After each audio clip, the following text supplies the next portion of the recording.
Tonight, we look at the issue of speech in Canadian university classrooms, where some people think some ideas are too dangerous. The Prime Minister apologizes to those in Newfoundland and Labrador who experienced the horror of residential schools. But we begin with a mass killing at an Egyptian mosque. In a country that has seen so much violence, today's attack was one of the worst. It started with an explosion during Friday prayers that shook the mosque full of people and sent them running for their lives. But imagine their horror as they came right into the path of dozens of militants waiting for them, guns pointed straight at them. At least 235 people were killed, more than 100 were injured. They came from outside, says this man, wounded by the gunfire. They destroyed everything. Hospitals still so overwhelmed tonight, some of the injured have been left to wait outside until they can be treated by doctors. The town where this happened is more than 200 kilometers from Cairo. Bir al-Abed is in northern Sinai, the target of other terror attacks where journalists have not been allowed in for years. So the world relies on witnesses for this story. One man, horrified by the scene, said that he helped gather the bodies of at least 25 children. The CBC's Nala Ayed now has more on the attack and the response. It's one of Egypt's deadliest attacks in recent memory. The hush of a mosque full of people gathered for Friday prayers shattered first by an explosion, according to witnesses. Then, as people tried to get away, attackers in military uniform opened fire. And again, it was witnesses who reported they used automatic weapons and even on the ambulances there to help. Everyone was bumping into one another, but I was able to make out masked men wearing military clothing, he says. It's worth noting that the authorities have barred media from the area at the same time that it has seen a growing number of militant attacks in recent years. So the few images and information on this latest attack came either from official sources or local witnesses and social media. For years, Egyptian forces have struggled to contain an insurgency in the area, involving several militant groups. One ISIS affiliate in particular has claimed responsibility for several attacks, mostly on security forces. What's different here is the attack was on a mosque. We've seen militants target churches in Egypt, but rarely mosques. And it's not clear why this mosque, although some speculate it's because worshippers belong to the Sufi order of Islam, which some extremists view as heretical. In a speech to the nation, Abdel Fattah al-Sisi promised revenge. We will respond with brutal strength to retaliate against these terrorist extremists, he says. Shortly afterwards, security forces conducted airstrikes in the area. They also stepped up security, including at the Cairo airport. The country now observes 3 days of mourning. Nala Ayed, CBC News, Beirut. Some Canadians know this part of the Sinai well. It's where Canada has had its largest peacekeeping force, involving some 68 Canadian soldiers. But there have been so many attacks by the Islamic State in that region, the Canadian commander had to move much of the operation further south. Not all of it, though. And documents obtained by CBC show the Sinai mission still worries Canadian commanders. Here's why. There's been a full-scale insurgency there since 2013 when Egypt's president, Mohamed Morsi, was overthrown. And Egypt can't really control it. One group has been particularly vicious there, Sinai province, affiliated with ISIS. That's the group that says it brought down a Russian plane in 2015 with more than 200 tourists on board. Typically, though, it's gone after Egyptian police and military, killing hundreds of them. That worshipping Muslims, Sufis in particular, could be targeted maybe shouldn't surprise. Extremist groups like ISIS and Al-Qaeda accuse Sufis of being idol worshippers, not real Muslims. In January of this year, in an ISIS magazine, there was an elaborate plot to eradicate Sufis in the Sinai, calling them a disease and vowing to wipe out the Rauda Lodge. That is the mosque attack today. It was full of workers from a salt processing company and local police officers in the middle of Friday prayers. For a village of less than 1,000 people, no home will have been spared. Support for Egypt is coming in from around the world. Canada condemns this attack and stands shoulder to shoulder with the people of Egypt in this difficult time, the Prime Minister said in a statement. The Eiffel Tower turned its lights off to pay tribute to the victims. And from the mayor of Tel Aviv, condolences to our friends across the border, he said, with the municipal building lit up like the Egyptian flag. And so again, Andrew, it bears repeating the death toll here at this point, and of course it may well go up, but 235 people. It's a staggering number. Well, meantime, the big story here in this country, Justin Trudeau apologized today for decades of abuse and isolation suffered by Indigenous people in Newfoundland and Labrador. As children, they were torn from their families and forced to live in residential schools. But it is my hope that in apologizing today, in acknowledging the past and asking for forgiveness, that as a country, we will continue to advance on the path of reconciliation together. Now, Canada has already apologized to residential school survivors, but when Stephen Harper did so in 2008, he deliberately left out all of those people from Newfoundland and Labrador. Schools there had already been established before they were even a part of Canada. Yet, even now, some reject Trudeau's gesture. Yesterday, the Innu Nation said it would not be taking part in the ceremony, and still others have struggled to decide, is sorry really enough all these years later? Here's David Cochran with the heart of this story.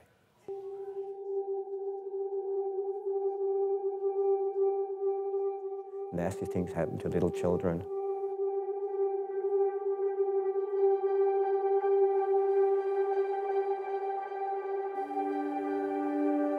They had to beat the heathen out of us. That's the words they used on me.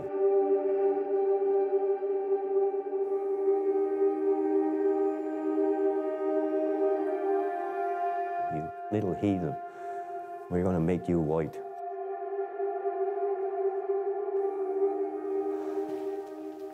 Oh. Okay, let's do it. You all right? Yeah, got to do it. What's going through your mind? Just bad memories.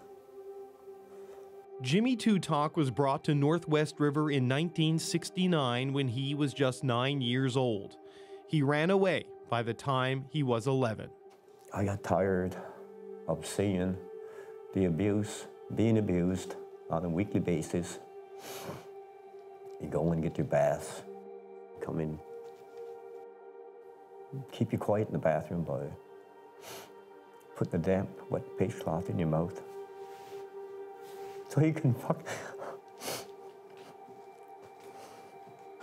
so you couldn't scream. Two Talk is ready to accept the Prime Minister's apology, to heal, to move on. But not everyone is. Toby Obed spearheaded the fight for this apology, and 2 days before the Prime Minister would apologize from this stage, Obed didn't know if he would accept it. I'll be walking out that door. You would walk out if you don't like what he says. Yeah, I will walk out that door.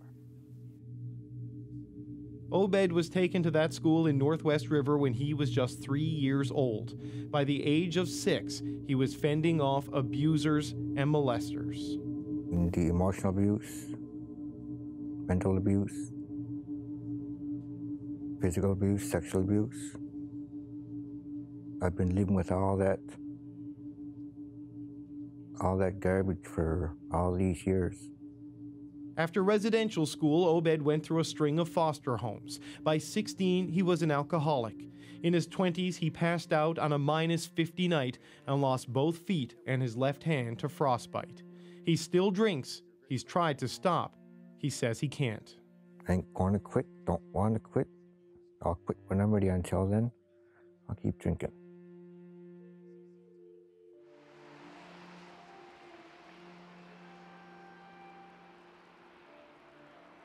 Toby's supporters today include Inuit national leader Natan Obed. Natan and Toby are cousins. Natan is the other older boy in this picture. Natan's father is one of more than 100 residential school survivors who died without ever hearing anybody say they were sorry. Another of many broken things left in need of repair. Nothing can bring back his childhood. Nothing is going to take away the memories of abuse or I think the restlessness that he had throughout his whole life about who he was and how he fit into his community or even into society. But an apology to say that it was wrong, that he could internalize and identify with, I think would have been very meaningful. Oh my God, this is it, Donna. You're amazing. You did this. Finally, the day is here. Toby has made it. That's a good sign. But in the minutes leading up to the ceremony, he leaves the auditorium. He isn't storming out. He's headed backstage to a narrow hallway for a private meeting. No.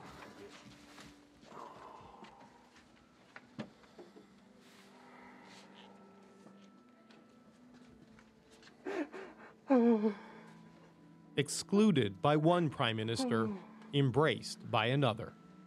We're here together. Yep. It's real.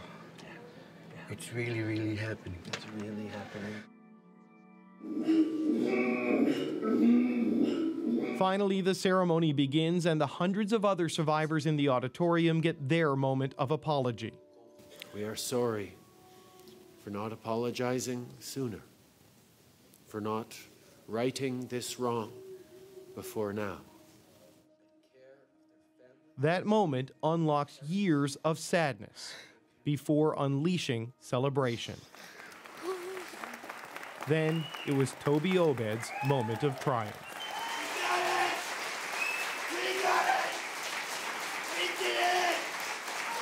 Dancing on prosthetic feet, his fight over, his doubt gone. Because I come from a patient and forgiving culture, I think it is proper for us to accept the apology from the government of Canada. We got our apology. From the audience, Jimmy Tutuck soaks it all in. 46 years after running away from that school, Tutuck has found peace and a home. Darn proud to be Inuit, Labrador Inuit, and just as proud to be Canadian.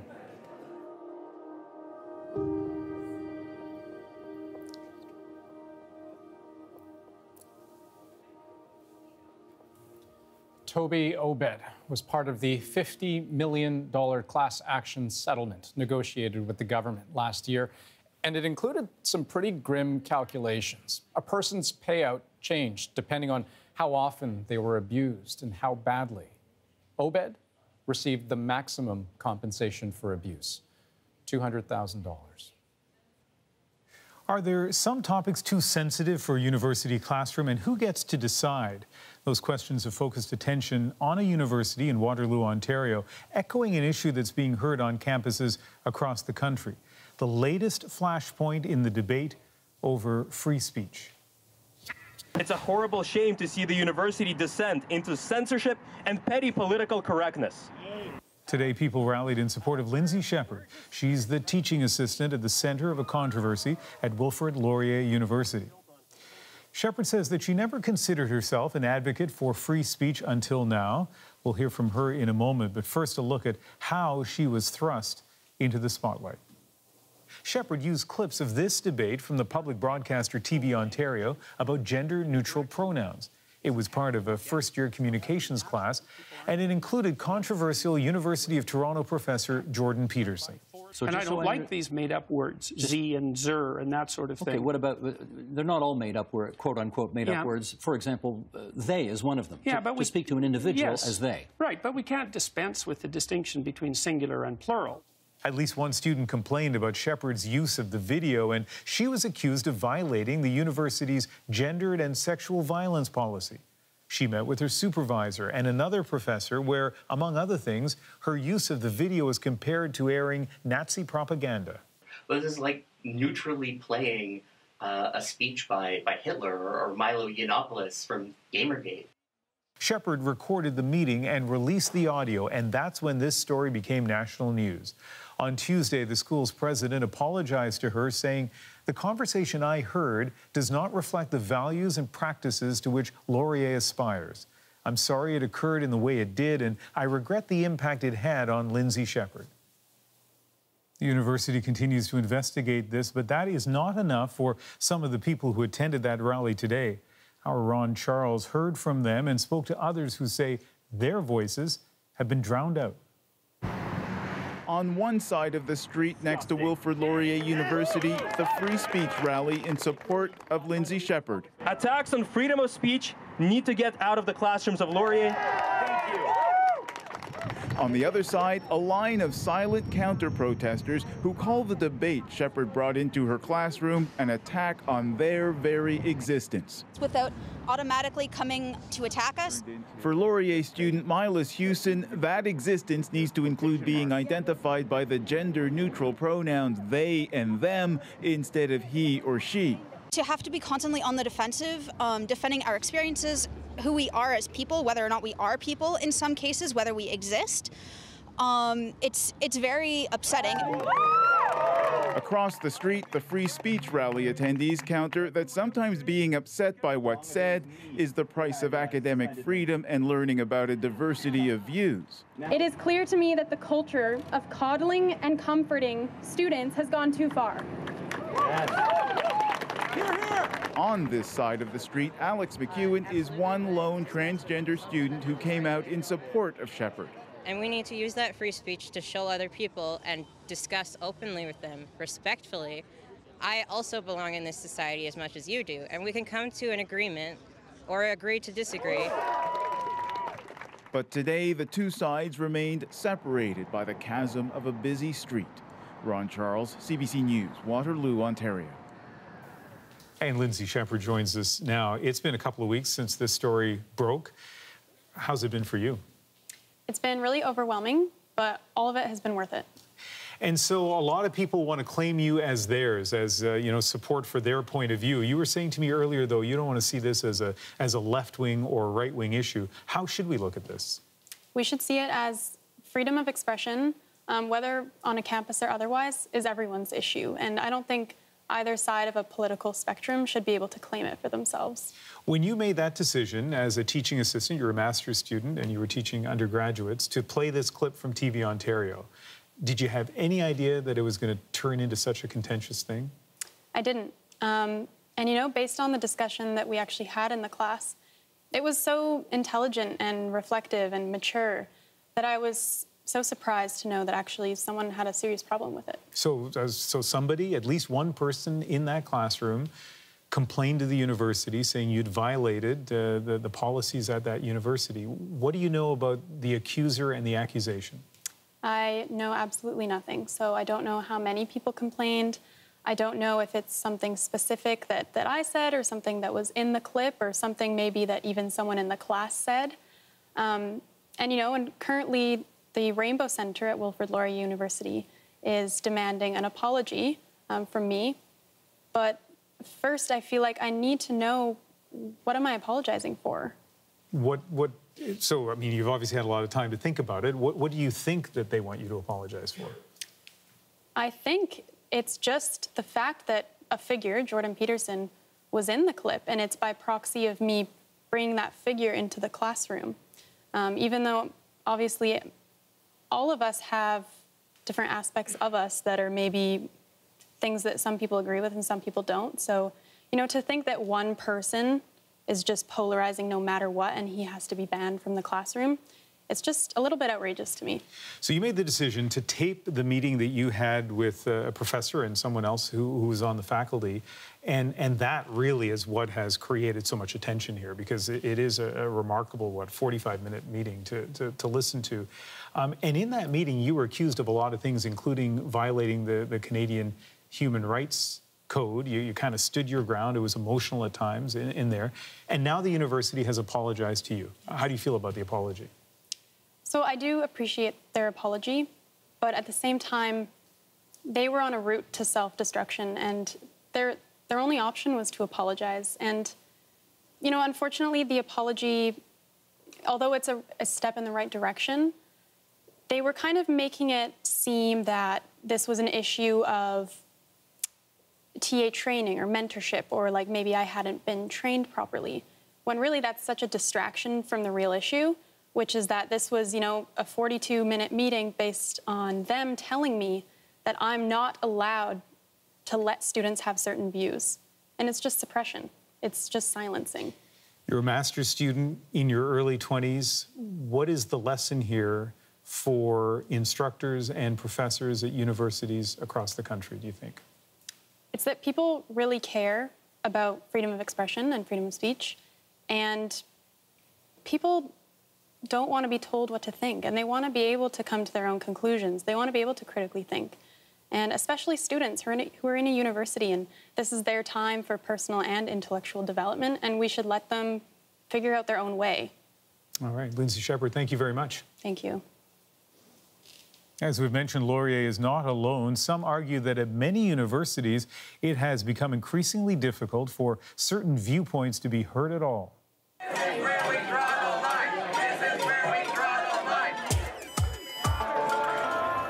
Jordan Peterson, in particular, has been a divisive figure, shouted down by protesters at McMaster University. It was about 100 people, and there were only about 3 Aboriginal. Well, there's a shock. Someone pulled the fire alarm when he and Rebel Media founder Ezra Levant spoke at the University of Toronto. Laurier canceled an appearance by Danielle Robitaille, one of the lawyers who represented Jian Ghomeshi. A student group said her presence would be threatening for sexual assault survivors, and they intended to disrupt the speech. This is going to be a real anticlimax. I had thought... At Middlebury College in Vermont, students turned their backs on controversial author Charles Murray, later drowning out the planned debate.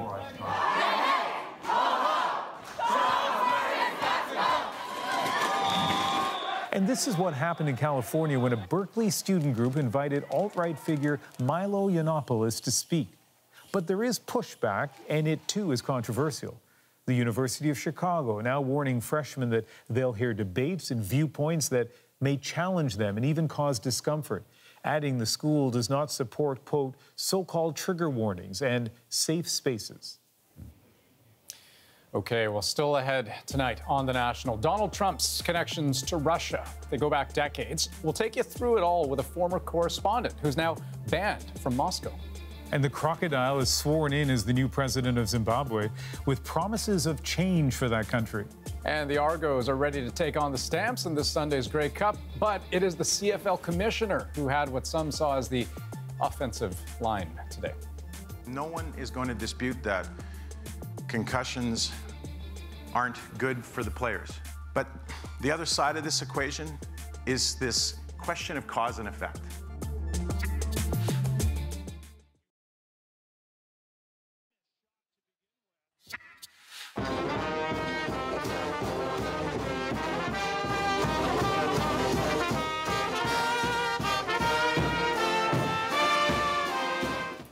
Just makes you want to sing, doesn't it? That's the Rough Rider Pep Band, getting football fans in the spirit for Grey Cup weekend.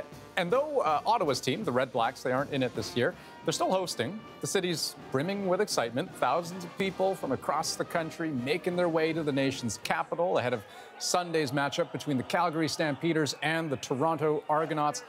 And sure enough, the Grey Cup itself has already been making the rounds at parties across the city, teasing fans, stoking rivalries. David Common is in Ottawa for us tonight and joins us now from the Grey Cup Festival grounds. And David, for all of us who can't be there, paint us a picture. What's it like? Well, it's a bit chilly, but I got to tell you, having said that, there are a number of people, maybe one or two, who seem to have a beer in their hand at the party outside TD Place here in Ottawa. And you know, Andrew, this really should be a banner year for the CFL. The Grey Cup has been sold out for weeks. TV ratings are up, attendance is up, breaking records in the playoff games. And you know, there's even a group of investors talking about expanding a team, expanding out to Halifax. I feel like there's a but coming, though. Yeah, indeed there is. It is all about those hard hits to the head and the legacy they leave. The elephant in the room, of course, is the question on concussions. Concussions are, in fact, an injury. It is a brain trauma. But that's about as far as the CFL will go. What Commissioner Randy Ambrosie won't say, the long-term impacts of repeated blows to the head are connected to devastating brain disease. The cause and effect is unclear. It just simply is, and we're going to rely on the science. We talk about a word, concussion. And it led to a remarkable interaction. One of the CFL's biggest stars, Nick Lewis, confronting the commissioner mid-news conference. When will we stop selling safe when we know there's nothing we can do to make the game safer? Well, Nick, it's a great question. But not one easily answered. The league is facing a massive lawsuit from former players. Nick Lewis may want the CFL to say football can lead to brain injury, but if it does, the liability could kill the league. And if they come out and say, yes, football is dangerous, they're liable to past players, and then you risk the getting sued and all these other things. So it's a catch-22. What can they do to really turn the corner without leaving themselves open for lawsuit? So there have been baby steps. Even at today's practices, full contact is gone, discontinued abruptly this season in the name of safety. Only meters away from practice at the University of Ottawa, they're working to better understand hard hits on the player's brain. But there's no doubt there is a connection. Is it right to say there is no link? No, I think that's the science is well established. The fact there is a link between head impacts and trauma and associated neurological disease. Because if you ignore that or turn a blind eye to it, it's not going to get better. And these are not going to go away. It's just going to get worse. He's inside the 10 and The NFL has started to acknowledge that, as have some of the biggest names in sports broadcasting. The reality is that this game destroys people's brains. And as not everyone, but a substantial number. It's not a small number. It's a considerable number. It destroys their brains. And so we asked Randy Ambrosie if he's not worried about the perception of being in denial. Well, I hope not. I mean, I've said when I took the job 5 months ago that I would pursue the truth. I would read and investigate and educate myself, and I'm doing that. It's a tough position for the league and for football in general. How do you make a game that is built on heavy contact safer? Right, and David, a tough position because as you learned, I mean, the league is worried about liability, but we are seeing that play out with the NFL. Yeah, we certainly are. It's a very different kind of league with a lot more money, and part of the reason that they are reconciling this is because they have settled a billion-dollar lawsuit with former players, which meant they had to come to some kind of idea, a reconciliation around the idea of hard hits and brain injury. Okay, David Common in Ottawa for us. Thanks very much.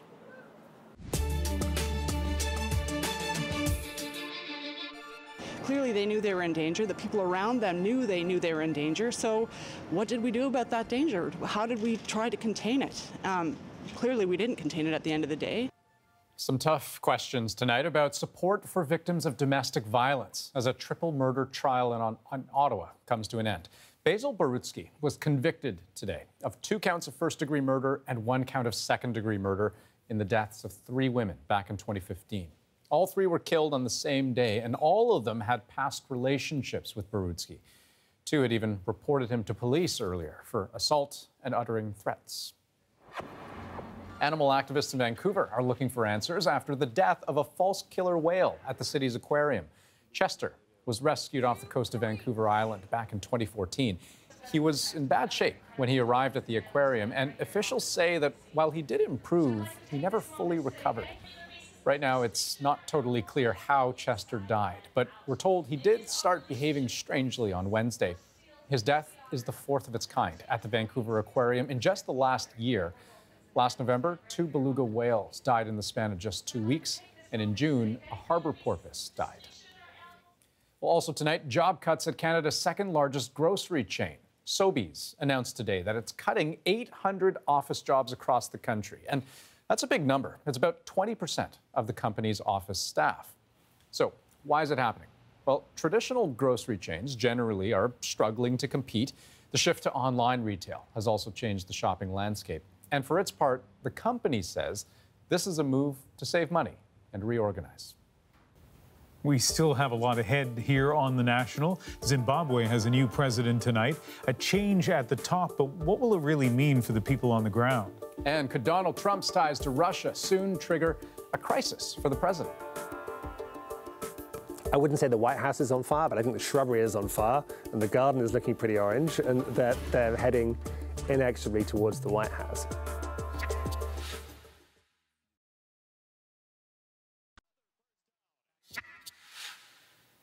Lawyers for Donald Trump's former national security advisor, Michael Flynn, have reportedly stopped cooperating with the president's lawyers. And that's led to speculation Flynn may be preparing to make a deal with investigators in the Russia probe. His short stint in the White House was dogged by questions about his communication with Russian officials before his resignation in February. A plea deal from Flynn would bring the Russia probe even closer to the president. So how close is it going to get? In his new book, Collusion, How Russia Helped Trump Win the White House, investigative journalist Luke Harding details Trump's extensive and concerning ties to Russia over decades. He sat down with Terence McKenna to talk about why Trump is the perfect target for Russian intelligence.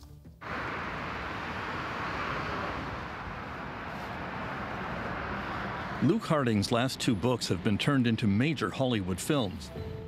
The Fifth Estate about WikiLeaks' Julian Assange. He will tell you the truth.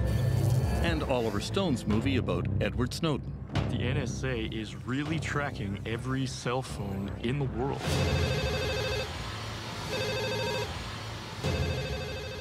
Harding was the longtime Moscow correspondent for The Guardian until he was expelled from Russia in 2011.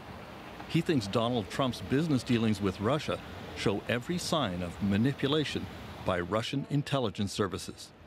The KGB sent around a secret memo in the mid-1980s explaining what they wanted in a kind of target. They wanted someone who was narcissistic, they wanted someone who liked money, they wanted someone who was a lousy analyst. And if you check down the list, Trump ticks every single box. This is about 1985. And then, of course, Donald Trump makes his first visit to Soviet Moscow in the summer of 1987.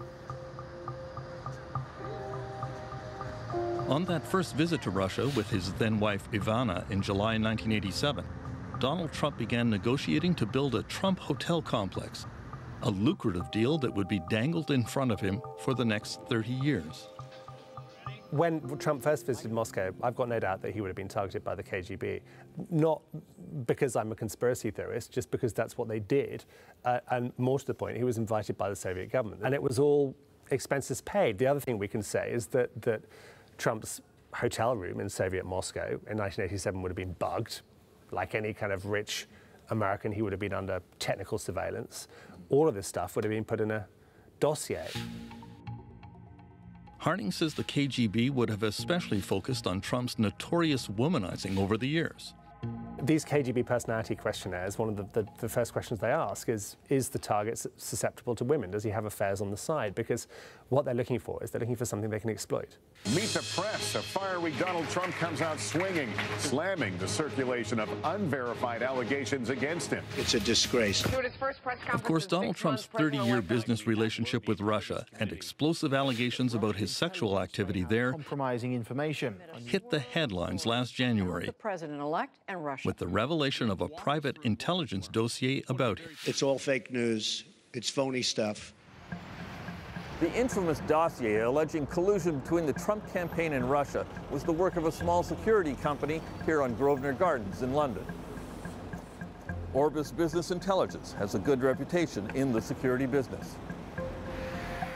The firm is co-owned by former British intelligence officer Christopher Steele, the author of the explosive dossier. I won't be making any further statements or comments at this time. Steele has refused all interview requests, but he did speak to Luke Harding. He's someone who's engaged with Russia. He was there as a young spy in the early 1990s, but he's been doing this stuff for about 30 years, since 2008 in private intelligence. I think most people in Western intelligence think the dossier is broadly correct. And Steele's own assessment, according to what his friends say, is that the dossier is somewhere between 70 and 90% correct. It's not perfect, it's raw intelligence, but nor is it fake. Welcome back to Miss Universe 2013, coming at you from Moscow. The most sensational part of the infamous Steele dossier concerns the 2013 Miss Universe contest that Donald Trump staged in Moscow. And of course, the big man on campus, Donald Trump.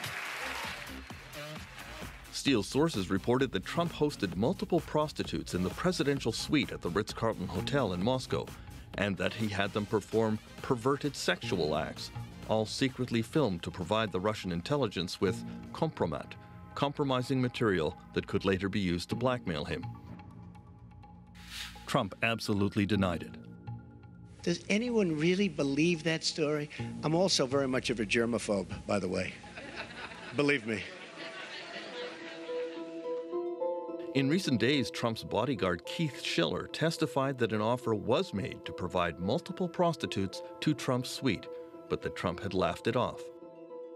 When Luke Harding was the Guardian correspondent in Moscow 10 years ago, the FSB let him know that he was being monitored, even in his bedroom.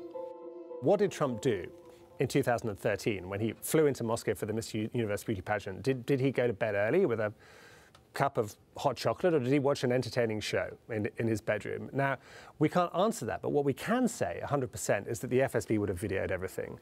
That's what they do. They're specialists. They've done it since KGB times, and they did it to me. Much of the Steele dossier has been proven true, especially concerning some very shady characters who were working inside the Trump presidential campaign. In March 2016, Donald Trump named Carter Page as one of his key foreign policy advisors.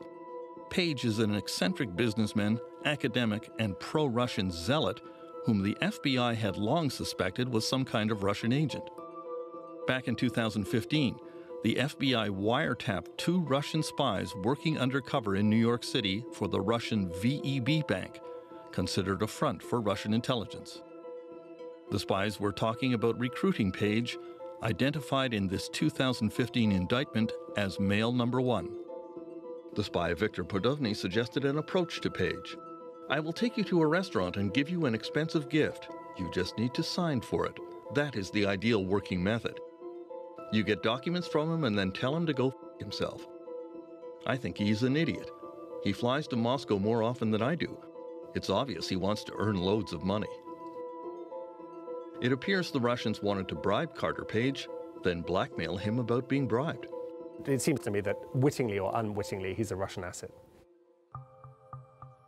Another Trump Organization connection to Moscow is Felix Sater, a Russian-American convicted criminal whose father was a notorious Russian mafia figure. Sater was identified as a key negotiator for the proposed Trump Tower in Moscow. He had apparently arranged financing through the Russian VTB Bank. VTB is very close to the FSB, the Federal Security Service, the spy agency. The head of VTB is a former KGB guy. He formally denies that, but that's kind of pretty well understood by everybody. And the sons of the 2 FSB chiefs have both worked at VTB. So there's a strong connection between Russian espionage and the bank that Felix Sater said was going to fund Trump Tower. In 2015, Felix Sater wrote to Trump's personal lawyer, Michael Cohen, also identified as a key player in the Steele dossier. Sater told Cohen that Russian government support was key to Trump's presidential campaign. I will get Putin on this program and we will get Donald elected. Buddy, our boy can become president of the USA and we can engineer it. I will get all of Putin's team to buy in on this. I will manage this process. In January 2016, in the middle of Trump's presidential campaign, Trump lawyer Cohen wrote directly to Putin's office requesting help with the Moscow Trump Tower project, and yet Trump continued to deny any business dealings with Russia. He tweeted, "I have nothing to do with Russia. No deals, no loans, no nothing." Now Trump's questionable statements and the Steele collusion dossier are in the hands of U.S. Special Counsel Robert Mueller, and Luke Harding has no doubt that there is big trouble coming for Donald Trump and the U.S. political system. I think the Mueller investigation is moving aggressively forward. I think the flames are kind of I wouldn't say the White House is on fire, but I think the shrubbery is on fire, and the garden is looking pretty orange, and they're heading inexorably towards the White House. And the big question is, what will Trump do? Will Trump stand and watch, or will he fight? And I think my best guess is that at some stage Trump will fumble it. Then I think we have a kind of political and a constitutional crisis. Will Trump be impeached? I don't know, but is he the most scandalous president in US history? Yeah, he's already across that line and is heading off somewhere over there. When we come back, Inauguration Day in Zimbabwe. I feel like he's got so many people believing in him that he's got to live up to it somehow.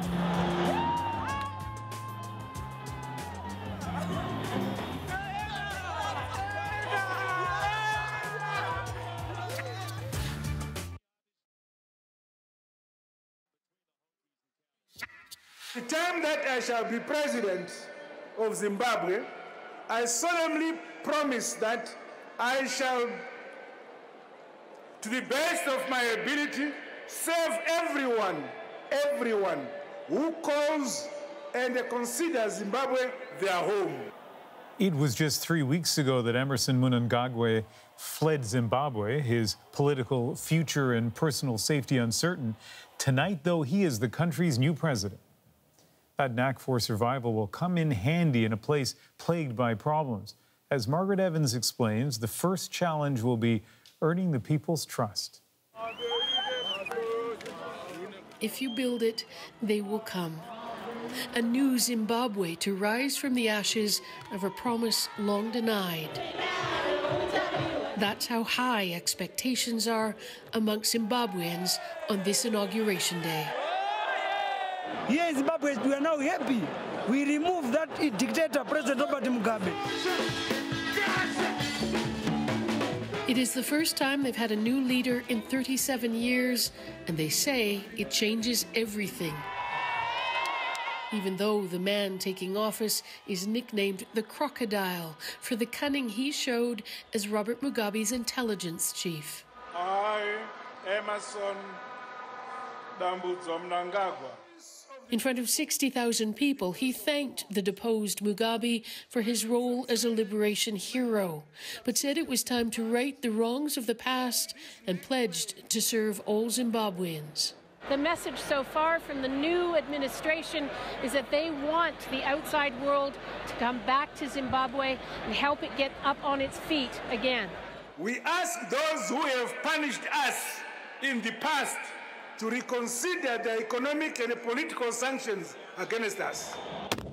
He promised an end to corruption and corrosive politics and to compensate white farmers whose land was taken from them in the 2000s. I feel like he's got so many people believing in him that he's got to live up to it somehow.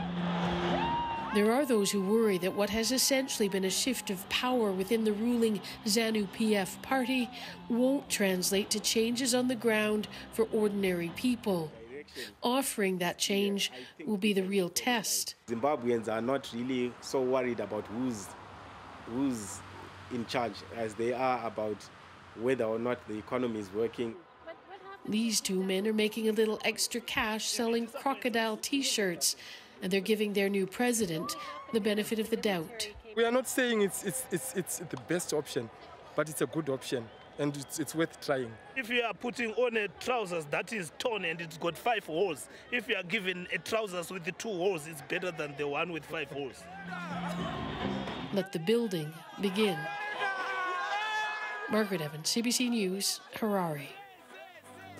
Go deeper on the stories of the day earlier in the day. You can subscribe to our newsletter at cbcnews.ca/The National. The National today takes you inside our journalism every afternoon.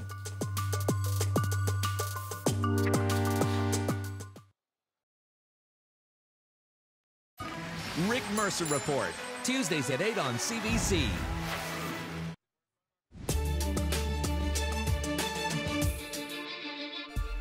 I just heard screaming, and then a herd of people were just charging down. It looked like they were being sort of mowed down, but that was just people running over each other, tripping over each other, like dropping their bags, throwing their things down.